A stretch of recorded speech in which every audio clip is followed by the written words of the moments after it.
আসসালামু আলাইকুম রহমতুল্লাহি বারাকাতুহু। প্রিয় দর্শক মণ্ডলী, ঢাকায় আফতাবনগরে একটি মাঠে শাইখ আহমদুল্লাহ সাহেবের ইমামতিতে আজ সালাতুল ইস্তিসকার নামাজ অনুষ্ঠিত হয়েছে। উক্ত নামাজে অসংখ্য মানুষ অংশগ্রহণ করেছে এবং সবাই আল্লাহর দরবারে নিজের গুনাহের জন্য ক্ষমা চেয়ে আল্লাহর কাছে এই রৌদ্রের যে প্রখরতা থেকে বাঁচার জন্য, বৃষ্টির জন্য দোয়া করেছেন। সবাই মনে করে শাইখ আমাদের মাঝে উপস্থিত হয়েছেন আর তিনি নামাজের ইমামতি করেছেন এবং খুতবা পাঠ করেছেন এবং আল্লাহর দরবারে দোয়া করেছেন। সবাই আল্লাহর দরবারে সাবেক হয়ে দোয়া করেছেন। হাত প্রদান করে পানি ওখানে দেওয়া আছে স্যার। জি জি স্যার, ওই যে কাপড়ের নিচে দেওয়া আছে শাইখের জন্য।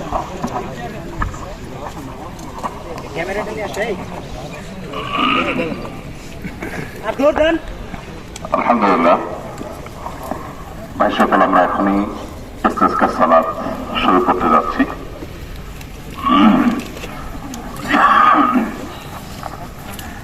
ইস্তিসকার নামাজ বা বৃষ্টি প্রার্থনার সালাত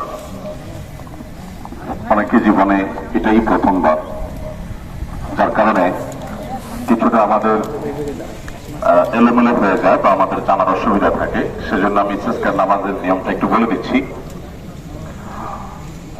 ইস্তিসকার নামাজের নিয়ম হলো যে আমরা 2 রাকাত নামাজ পড়ব। প্রথম রাকাতে ইনশাআল্লাহ সূরা আ'লা এবং দ্বিতীয় রাকাতে সূরা গাশিয়া পড়া সুন্নাহ।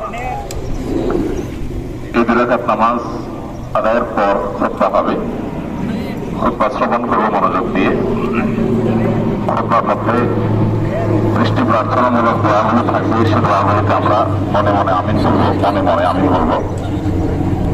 আর যথারীতি খুতবা শেষে আমরা দোয়া করব এবং এই দোয়া ইমাম দাঁড়িয়ে করবেন আর মুক্তাদিরা বসে করবেন, কেউ চাইলে দাঁড়াবেন এবং কেবলামুখী হয়ে দোয়া হবে। একত্রে সম্মিলিতভাবে দোয়া সবাই হবে, কিন্তু কেউ ব্যক্তিগতভাবে আল্লাহ তাআলার কাছে চাওয়া পেশ করতে পারেন। দোয়া উচ্চ স্বরে নীরবে দুইভাবেই হতে পারে। আমরা আল্লাহ সুবহানাহু ওয়া তাআলার কাছে দোয়া করতে থাকবো।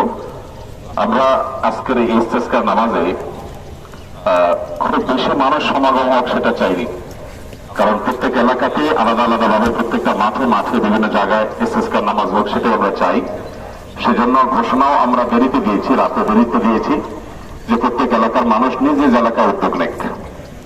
আলহামদুলিল্লাহ, আমরা যারা আজকে উপস্থিত হয়েছি, আমাদের একটা বিষয় মাথায় রাখতে হবে যে তওবা এবং ইস্তিগফার হলো বৃষ্টি নাজিলের অন্যতম মাধ্যম। এই জন্য আমাদের প্রত্যেকের তওবা ইস্তিগফার করতে হবে। বিশেষ করে পরস্পর প্রতি জুলুম, কারো হক নষ্ট করা, অবিচার করা, জুলুম করা, এগুলোর কারণে অনাবৃষ্টির সমস্যা দেখা দেয়। তো সেজন্য আমরা প্রত্যেকে ইস্তিগফার এবং তওবা যত বেশি করবো তত বেশি আল্লাহ সুবহানাহু ওয়া তাআলা রহমত নাজিলের সম্ভাবনা তৈরি হবে। আমরা সিরাতে নবী করিম সাল্লাল্লাহু আলাইহি ওয়াসাল্লামের একটি সুন্নাহের বাস্তবায়ন, একটি সুন্নাহর উপর আমল করার জন্য এসেছি এবং প্রত্যেকে যত বেশি বিনয় অবনত থাকবো, যত বেশি ইস্তিগফার করবো, যত বেশি তওবা করবো, তত বেশি আল্লাহ তাআলার কাছে আমরা বৃষ্টি নাজিলের দোয়া কামনা বাক্য পেশ করতে পারবো। আমরা এখনই সালাত আদায় করতে যাচ্ছি ইনশাআল্লাহ। যদি কেউ অসুস্থ বোধ করেন, আপনার জন্য পানির ব্যবস্থা আছে, পানি বোতল গ্রহণ করতে পারেন, আপনারা ছায়া চলে যেতে পারেন। যেহেতু ভর দুপুর এবং বেশ প্রকট রোদ, আমরা খুব বেশি অসুস্থ ফিল করলে কেউ ছায়া যায়, সেখানে গিয়ে আমরা দোয়া করবো ইনশাআল্লাহ। যে আমরা সালাত শুরু করতে যাচ্ছি।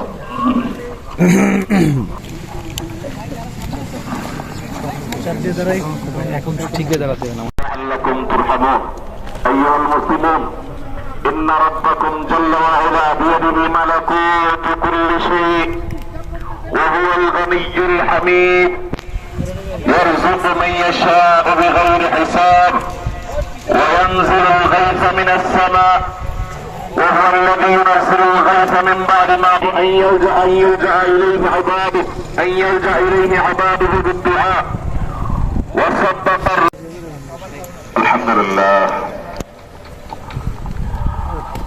الحمد لله رب العالمين الرحمن الرحيم مالك يوم الدين إياك نعبد وإياك نستعين اهدنا الصراط المستقيم صراط الذين أنعمت عليهم غير المغضوب عليهم ولا الضالين